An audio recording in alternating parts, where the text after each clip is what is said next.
I guess I could look on YouTube.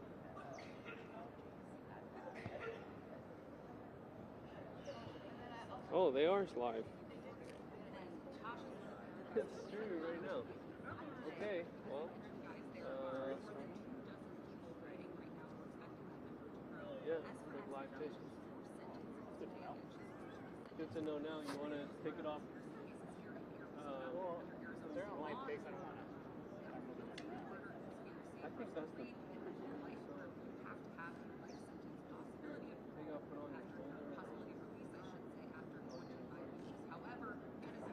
I don't want to hear it.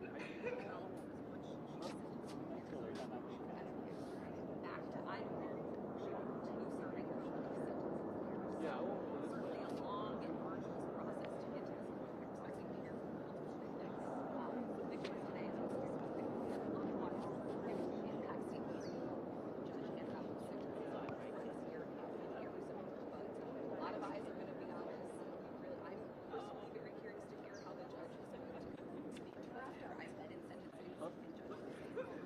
I'll come find you.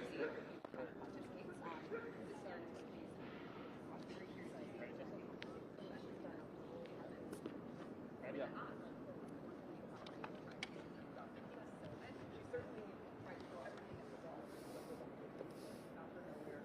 All right.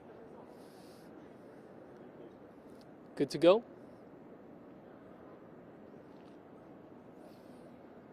Ready, Juan? All right. All right. Good morning, everyone. Fox 10 investigator Justin Lum here. You're getting a live look outside the Maricopa County Superior Courthouse. This is the South Tower where sentencing will take place at 9 a.m. I want to give you a look. Now, we already have a solid line of people, around 20 plus. Some who have been here since last night, some who started late afternoon yesterday, camping out, making sure that they did not miss a spot in line. This is obviously a very important day in this case, in this long saga. Just to break it down for you, if you are just joining us, Vallow Daybell will be sentenced really for the final time. She was convicted for conspiring in the murder of her fourth husband, Charles Vallow, also the attempted murder of her former nephew-in-law, Brandon Boudreaux. The common theme in this is this identifying victims as dark spirits, as zombies as well. I can hear you, Dave. So sentencing starts in about an hour and a half. I'm talking to Dave Taylor, our streaming EP. So you're getting a bit of a different, unique look in behind the scenes. But back to what I was saying here, we've been waiting for this sentencing for a while now. Remember, Vallow Daybell represented herself pro se, but just again want to give you a look at what's going on. Everybody has been waiting here. We're going to talk to some people who have been watching and following this case for such a long time here, and actually one of the former jurors in this case. We're gonna come over here to Tosh. How you doing? Yeah. Good morning. So Tosh, let's take it back to April. Let's take it back to earlier this year. Did you ever think that you would be stepping into something like this? And here you are now. You want to see this through and see Vallow Daybell sentenced today, and just talk about how how you came into this. Yeah. No, I'd never thought I'd be here, living so long in Minnesota and never being summoned, and then moving here 2 years later and I'm on the biggest case. Well, what is it about this that fascinates you, that you are still following? But first trial, Lori was defending herself for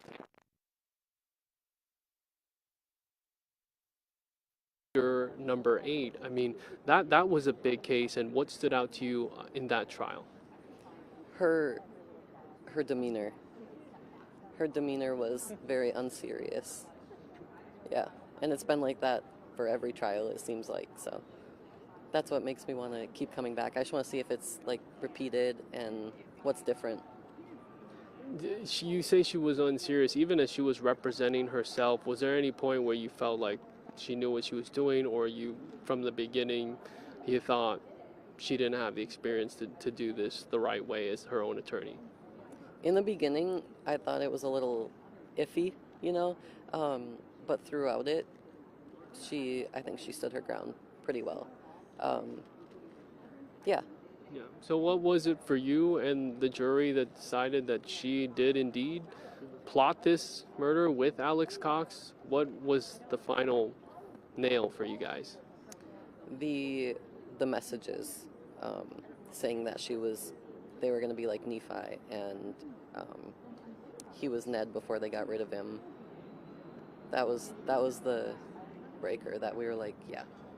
So was really the intention that, this was coming days before and really months before, as they were talking about, him being this Ned Schneider, Nick Schneider. I know it's so crazy to talk about as we describe this. Yeah. It almost feels like, what are we even saying? But Yeah. this was going on between Lori and other people in the inner circle. When you came out of this trial after the guilty verdict, you automatically went into the rabbit hole. Take me through what you learned after. Everything. There's YouTube videos, there's Netflix, there's I think I learned everything. I watched everything to the very end. Yeah, and I think what is really hard for everyone to grasp is why the children. I mean, every victim in this case, it's just senseless. But these two kids that depended on her, moved with her to Idaho. What about that just blew your mind as you were learning about those murders? That they were her own kids. No matter how, I guess, mentally unstable you are, you wouldn't think anyone would do that to their own kids. So, yeah. What are you looking forward to focusing on today? There's going to be a lot of things, victim impact statements. Will she address the court? And what Judge Boreski has to say. What stands out to you that you're waiting to hear? How she's going to react, and if she's going to act out again, or how she's going to react mostly. All right, Taj Reed Tucker, juror number 8. We'll see you in there. Thank you for talking to us. Thank Good you. to see you. All right, so we're going to keep going with this, but as you can see, the line has grown just a little bit. We're going to see if everyone gets in or not, but you can expect that there's going to be family members. We know Kay Woodcock, the sister of Charles Vallow, is going to speak and have her victim impact statement. Brandon Boudreau is going to have his victim impact statement. And all of these people here have some sort of connection to the case. I mean, I don't really remember a trial here in the Valley since probably Jodi Arias, and I wasn't even in this market, but from talking to people in our newsroom, that was, a lot of media attention, a lot of attention from people in the public, people from all kinds of states all over the place. And speaking of that, we had some people from Idaho and different states that came here and stayed here overnight. So we'll come on this way. Our photographer Juan following me. And you know what? I am going to actually have another former juror, Tom Evans, who was in the first Idaho trial as a juror in the Lori Vallow case. Hey, Tom. Hey, Justin. Good to see you. We're here streaming right now and just wanted to talk to you about, obviously, this has become part of your life. Our lives, the Lori Vallow Daybell saga, Chad Daybell. And today, this is the end, really. I mean, what are you looking forward to seeing in the courtroom today? I think I'm looking for a little closure, in a sense, mostly for the families. I'm not here in any way for Lori Vallow Daybell. I'm here to support the family and hear what they have to say. You remember that allocution she gave back in July 2023, where she basically denied everything and said that her kids were happy and busy and Tammy was her friend, and just stuff that it didn't make sense and obviously was a slap in the face to the victims and the family members. Do you think that she's going to go that same route today if she talks? I remember sitting in that courthouse with you and with all the police officers who'd been doing this, and that was the first time I'd ever heard her speak. Yeah. And what she had to say was just insane. Yeah. And I'm expecting, probably a lot more of the same today.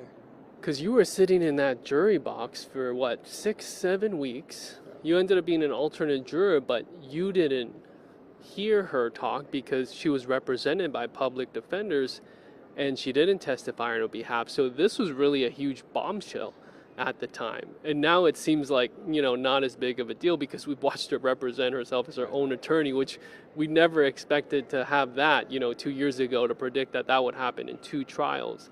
But this was a long, strenuous trial. I mean, the type of evidence and the details you saw stay with you forever. And I know all these trials are different in their own way, but that was really such a marathon.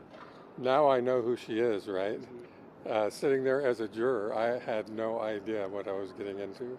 Yeah. And the whole thing was a bombshell, every day. And because we're talking about 2 kids, we're talking about JJ and Tylee and how their remains were discovered on Chad Daybell's property. And I know that trauma, I mean, did you sort of have PTSD after trying to shake those images? I didn't realize it at the time, but I gradually, over time, began to realize that Susan, my wife, would always tell me, "You're not quite right. Yeah. You've gotten quiet. You're a little bit off." And I just I didn't believe that. But I came to terms with that after writing the second book, I think, or in the process of writing the second book. Then I started to realize, because I started to all of a sudden feel good. Oh, this is how I'm supposed to feel. This is what it used to be like. So it's a strange thing, and I don't want to make it about myself, or there's so many people that have suffered so much more trauma than I did just sitting there as a juror. Yeah. But I think it's affected everybody, probably you as well, following it. And we're going to hear Kay Woodcock give another victim impact statement today. We're going to hear Brandon Boudreaux speak as really the only survivor in this saga. Yeah. And so I think, it's important to focus on them, how far they've come. Really, anything Lori does say, it is, unless it changes today, has been untruthful, has been nonsense, and it has been obviously very disrespectful to the families. But they get to finally get that closure and the official justice before she's sent back to Idaho. And Charles' brother, Jerry, I think is going to be the last speaker, and I'm really interested to see what he has to say. Yeah, he has not been the most talkative, but, Charles Vallow, obviously his siblings cared about him very much, and I think everyone likes to feel, Charles, he was right. He tried his best. He sounded the alarm early on, pleading with police to get Lori help, not trying to get her locked up. He just wanted to get her help at the time. And I think I want to ask, what would you as a sibling want to say to Charles now today as he's watching this, in some spiritual manner? I don't know how much, I think we all kind of have this spirituality with something so sensitive and something so big, but Charles always said love always wins, so I guess in the end it did. I think what Jerry would say, I don't know what I would say, I haven't honestly thought about that, but I think what Jerry would say is that we're carrying on, taking care of everybody in your behalf. I know he really loved, they grew up together, played ball together. The stories. Jerry's not one to go out and talk to the media a lot, but we've sat down and just hung out together over drinks and talked about Charles and their lives together growing up, and they were very close. Last question. You've written 2 books on this saga, really the first case being Lori's trial and the second Chad Daybell's trial. He's now on death row in Idaho. But what are the similarities between them? What was the thread? Obviously they were together and having this affair, but what have you learned between the 2? I've learned a lot, and honestly it's taken me until now so the question for me when I walked out as a juror was, how does a mother murder her children? It's not why. The why is easy. It was money, power, and sex. But how do you get to a place? And it's taken me those first 2 books and into the 3rd book to realize that that's the question, and it's a complex question. And so I'm going way back and starting from the beginning to explain how our culture created a Lori Vallow Daybell. And it's not to take the responsibility away from her, but I feel like there's a lot more involved in this. There's more to it, and I'm really hoping that we don't just put her away and pat ourselves on the back for a job well done. and move on. Because with the FLDS and all the, the Church of the Firstborn and the stuff that they were sometimes loosely associated with, those two children who were kidnapped 2 weeks ago in Idaho, Rachel and Alan Fisher, that was a big story for a day or two. And other than a few people, it's been pretty much dropped from the media. You don't hear about it anymore, but those kids are still out there. We know they were kidnapped by the FLDS, and we know what the we know what the FLDS does with children. And real quick, people in the chat want to know the titles of your books, so they can get a read on. Go ahead and tell us. Thank you. Yeah, it's Chad Daybell, The One Mighty and Strong, is the second book, and Money, Power, and Sex was the first book. The third book doesn't have a title yet. All right. Well, we are looking forward to that, and Tom, might have to get you on our 8 a.m. newscast. Okay. If we're still in line here, I'll come find you, but okay, great. It's good to see you. All right, thank you, Justin. All right, so, moving along, Juan, now we're at the top of the stairs at the courthouse, and so everyone's just waiting to get in, and you can see now how it's starting to grow out here. About 20 people now, probably 30 to 40. I'd like to talk to you over here. We were all the same. Well, this group, but I spoke to you earlier, and then go ahead and tell people, let me get down here, your name, where you're from. Trista from Meridian, Idaho. Okay, so you have this, the Idaho-Arizona connection is obviously huge with this case. And Meridian is not too far from Boise, so you are able to follow both trials in Idaho. Yes. And it's just crazy to think, right? 2 years ago, Lori was being sentenced in Idaho for the murders of her children. And you came here yesterday afternoon. You guys have a group, and just talk about what the plan was as you came here. Yeah. We got here at 4:25 yesterday. We planned on coming at 10 p.m., but we got a little nervous, and so we packed our bags and we came early, and we camped out on the steps all night. All night, 14 hours. So you slept out here? On the sidewalk. Yeah, we laid down. We just laid some blankets. We didn't sleep. We dozed.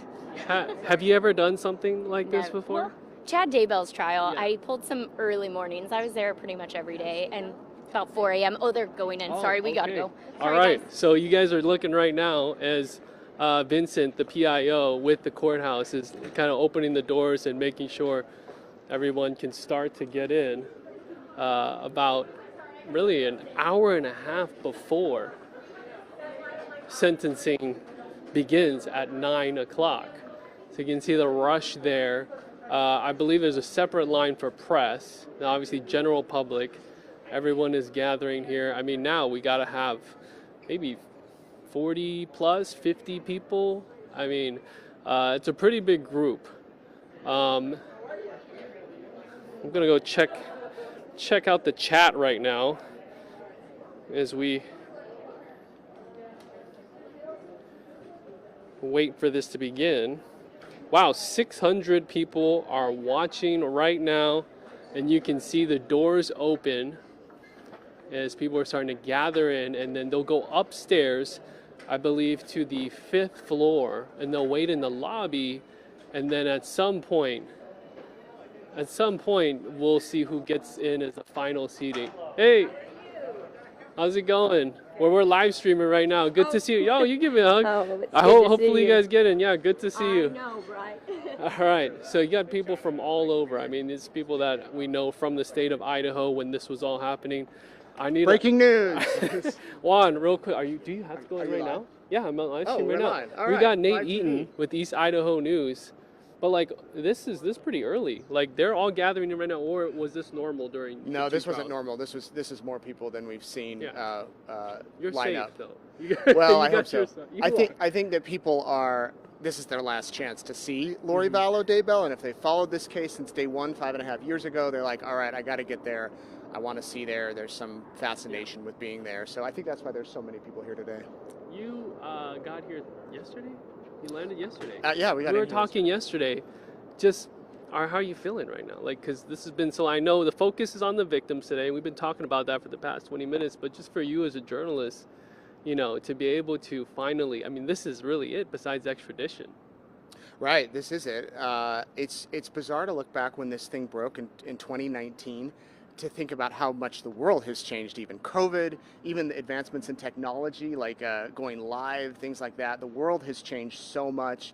Kids have grown up, things have changed. So it's nice to, kind of have this chapter over. Yeah. I'm sure you feel the same way. I do. It's bittersweet, but you were able to speak to Lori one-on-one, a very in-depth, lengthy interview. I mean, what was the challenge of the mental gymnastics, knowing that she has not told the truth about this, and you're trying to ask the tough questions?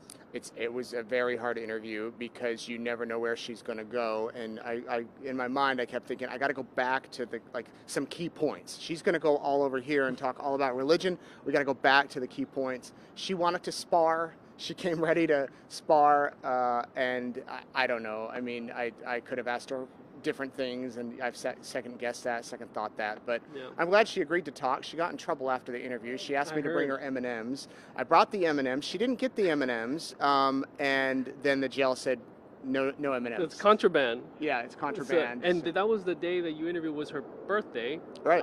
But it's just crazy to think that it's come this far, and then you went from chasing her down in Kauai to sitting down with her in a jail, and she's already been convicted of murdering her kids and still won't tell the truth. Do you expect the same if she addresses the court today?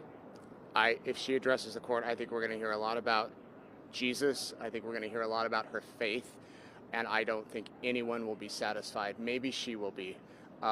It is interesting. You mentioned Kauai. I was thinking yesterday when we flew here, some of the Rexburg detectives are here. They're coming for the sentencing hearing. Mm-hmm. They flew to Kauai.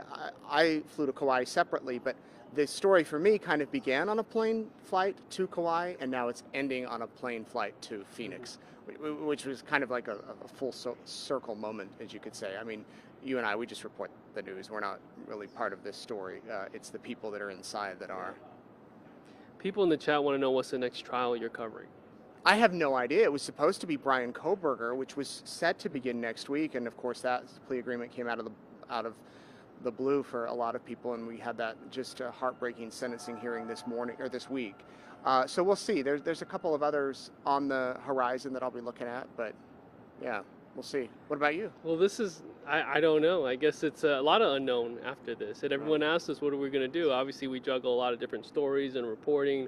But yeah, this is sort of a big, bittersweet moment. And we're standing here sort of taking this in. Is this shot horrible for your photog because we're backlit? I think we'll be okay with, we're just on YouTube right now. On YouTube. And Okay, I think people are just talk happy. Back to Ty Brennan, but Ty Brennan's not on YouTube. He's in the studio. I'll talk to Ty. I think is off today. Oh, okay. But He's on I'll be vacation. talking to AZAM again at 8 o'clock.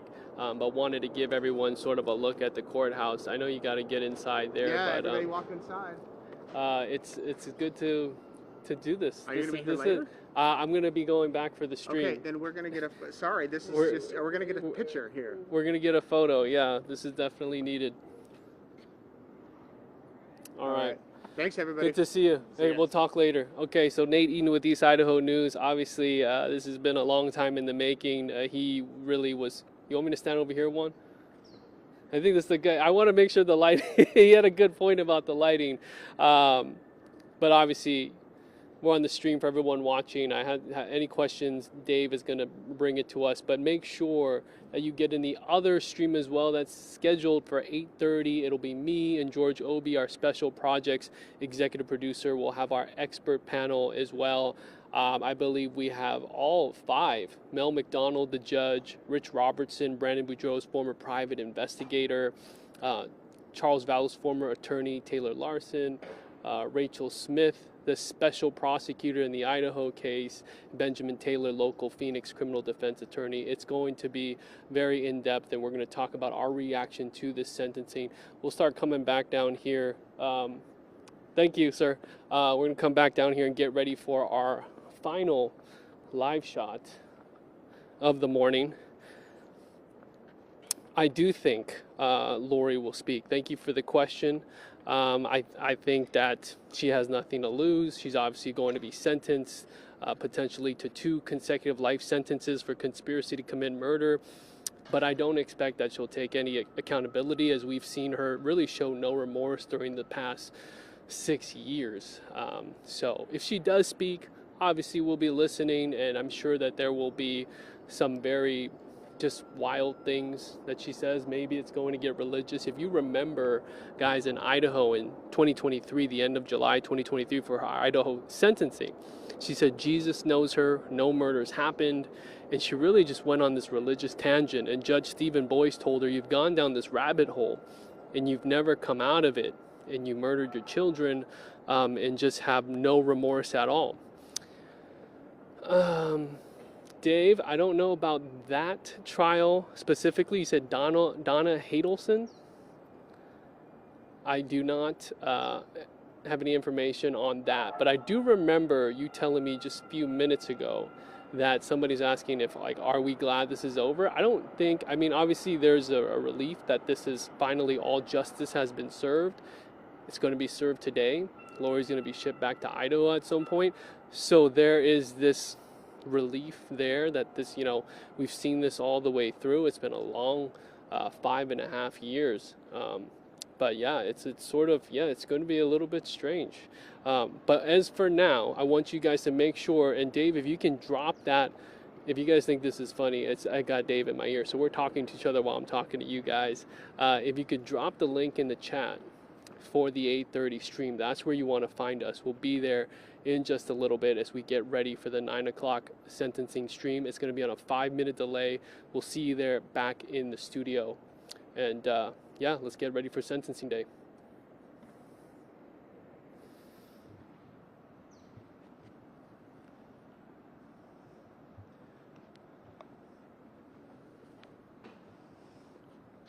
Okay, I'm going to turn this off. They should be stopping that stream.